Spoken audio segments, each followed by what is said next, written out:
Vor 25 Jahren wurde in der Familie Neschentsevs ein Mädchen geboren. Die Schwangerschaft war leicht, alle Analysen und Ultraschalluntersuchungen zeigten, dass das Mädchen vollkommen gesund ist und sich gemäß den Normen entwickelt.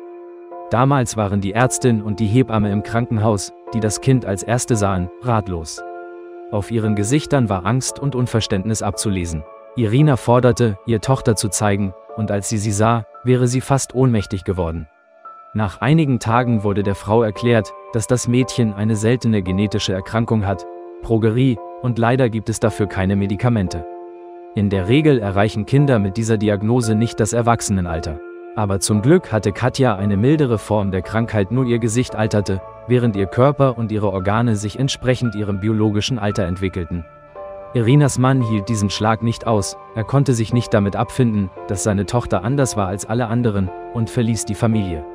Irina Neschentseva begann, das Mädchen allein zu erziehen.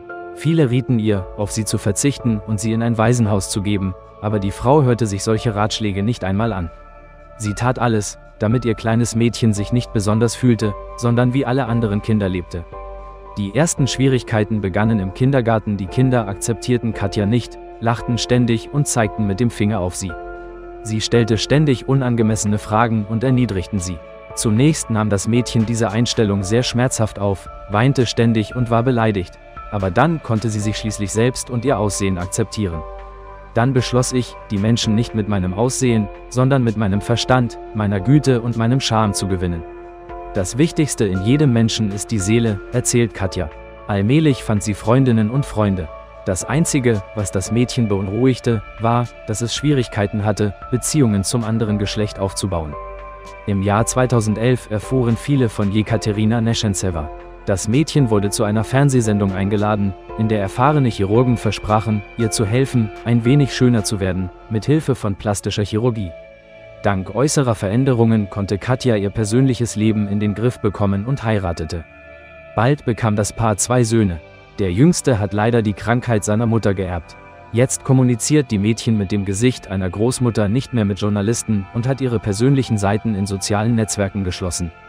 Sie möchte aus ihrem Privatleben keine Show mehr machen. Es ist bekannt, dass sie sich von ihrem Mann getrennt hat und jetzt einen jungen Mann hat, mit dem sie plant, eine Tochter zu bekommen. Was wiederholte plastische Operationen betrifft, sagt Katja, dass sie nicht mehr vorhat, diese durchzuführen.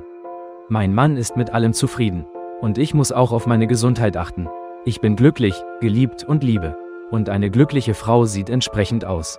Viele sagen mir, dass ich erblüht bin, sagt die unerschütterliche Katja. Liebe Freunde, wenn euch das Video gefallen hat, setzt ein Like und abonniert den Kanal.